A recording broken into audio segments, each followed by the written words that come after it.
I want to now bring in Dr. Kiran Bedi. And Dr. Kiran Bedi, there are two questions to this now, ma'am. I was speaking to the uncle of this young girl, Nikki Bhati.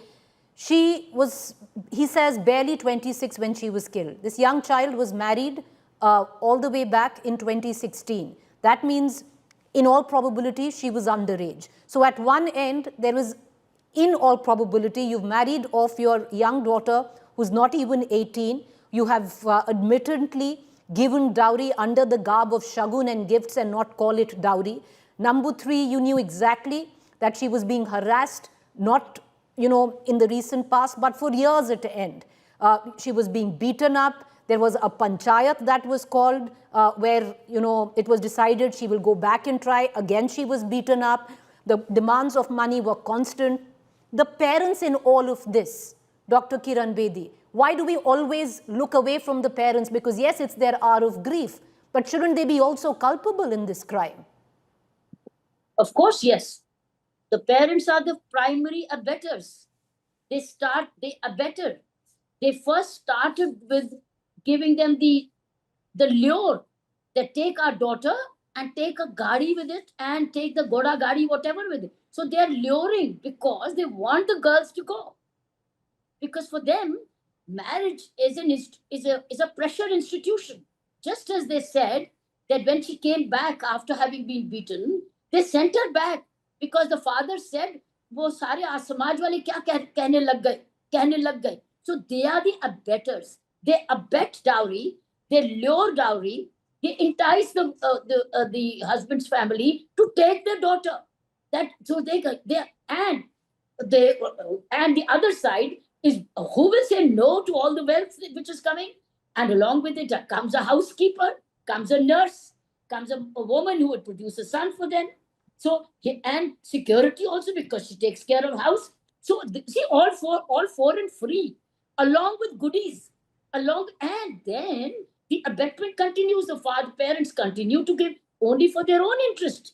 It's a selfish interest that they want their daughters away from their own homes. So the parents are the abettors. They must be fixed for this. But Dr. Bedi, so therefore I want to lead to a question, because many will say right now, oh, they are in grief. How can we even say that? But the fact is, if your daughter's cry has gone unanswered, should not the law recognize this kind of parental neglect as liability? Fix them. In the investigation, fix them. Unless the law abetment, this is an abetment to a offense committed under Dowry Act, because giving and receiving is an offense, and they are a part of the abetment. It comes under larger definition of abetment. I think the investigation should fix them also, because they have abetted the death and the violence perpetrated on their not one but two daughters. Dr. Bedi, the other question that I want to ask you is, you were at the helm of affairs in policing at a time where, it was common to see every day the front page news of a cylinder blast where a young bride has been burnt. All of that, ma'am, changed with the dowry law. At that point of time, many criticized the dowry law, that it can be misused, it's too stringent. The onus is always on the in-laws. But what it really did was dramatically bring down the dowry deaths in this country. Is it time now that we also look at formulating a law where we know that there has been knowing negligence on the account of parents? Look, having had a Dowry Act had no effect. They knew giving dowry is an offense. Do you think the parents don't know? Do you think the parents-in-law do not know कि ये लेना अपराध है? लेकिन there is a complainant, there is a receiver and a giver, and they are in cohorts, they are in partnership. Both are beneficiary. Parents are beneficiary of the daughter's migration, vacating their homes, leaving it now khali for the son to get married, and they bring in other daughter-in-law. It suits them. So when you have a complicit act in like corruption, the receiver and the giver, where's the complaint? Will the police enter a family? Where's the complainant? There's no complainant. When both are complicit, there is no complainant. Complaint happens only when something like this becomes visible. So you don't need another law. You need another movement like we had a movement. And this movement has to be taken up by the political class. Political class should make this as a political agenda.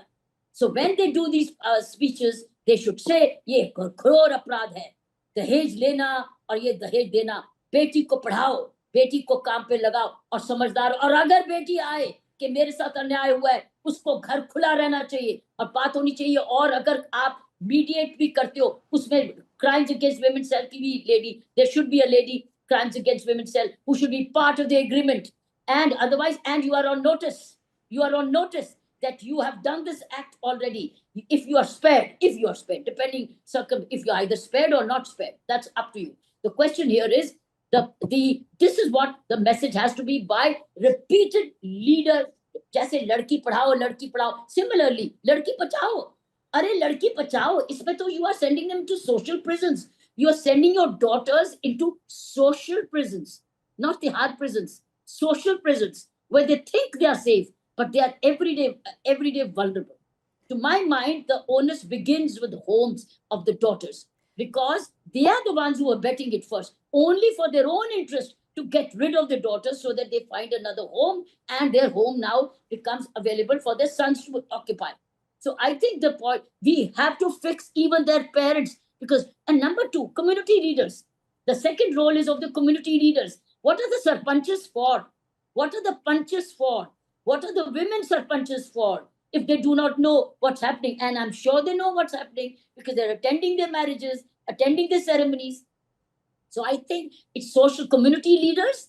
Policing, of course, has to be very, very responsive to such complaints. 112 must be circulated.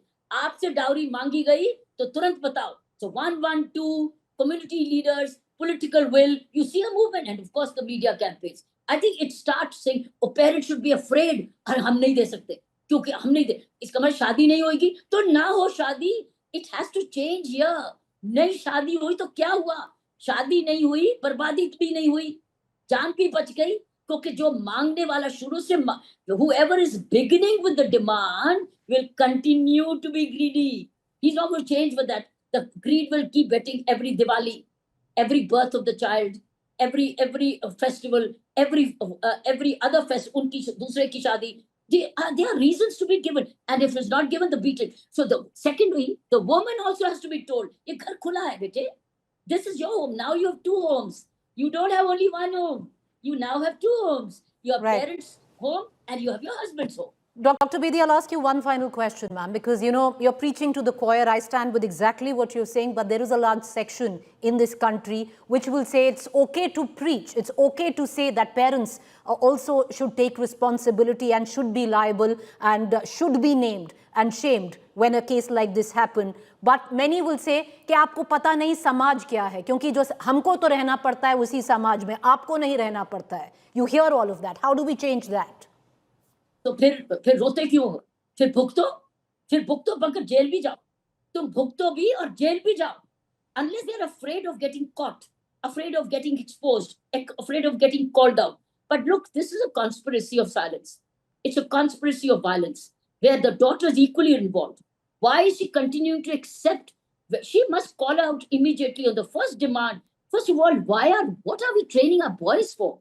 Why are the sons, educated sons, as I call them, beggars? But Dr. Bedi, you know, the girl, you speak of the girl, but in this case, she was not even 18. She was a young child when she was married off. So the kind of family that you go to, you don't know the kind of aggression. So to expect a young child to voice that concern, I would think the onus would be on the parents, ma'am. Preeti, she's lived it 7 years. Why she continue to live in that violence? True. I'm sure she knows that what they're doing is wrong. She knows that violence is wrong. She knows this toleration is wrong. But she has no place to go to, ma'am. She goes to her parents' place and they send her back. That is where the problem is. That she knows because she's homeless. In a way, she's homeless. And she's in a social prison, which also provides her no security. She's a helpless woman. So I think the onus is on the parents, both the parents who take her, parents who give her away. I think these are the messages, and it is social leadership has to play the role, which is the sarpanches and the MLAs of that area. MLA's constituency must answer, Mr. MLA, why is the child marriage happening here? Don't they know? And I'm sure they're attending their marriages. All those who attend a marriage of a child, girl who's underage, are equally responsible because they've gone and participated in a crime, an offense which is happening before them. They've gone and given gifts also, but did they not know the child was under 18? So I think we are all, it's a conspiracy of silence because Right. it's shooting till it gets exposed and takes away a life. Look, I tell you, Preeti, we've already lost generations. And I'm telling you, we will still lose 2 more generations before these things change, where the boys stop being beggars. They are literate beggars. The in-laws are literate beggars, and these parents are scared and also insecure, who are passing on their insecurity to their daughters. We've already lost generations. We Right. will continue to lose 2 more generations. So continue. We'll all be in media every day, every off and on, every 2 months, because 18 women are dying every day already. How many get known? Preeti is one. 18 women in dowry cases such like these are dying Right. every day. You're right, Mama. Thank you for joining us and thank you for your words. Appreciate Thank it. you.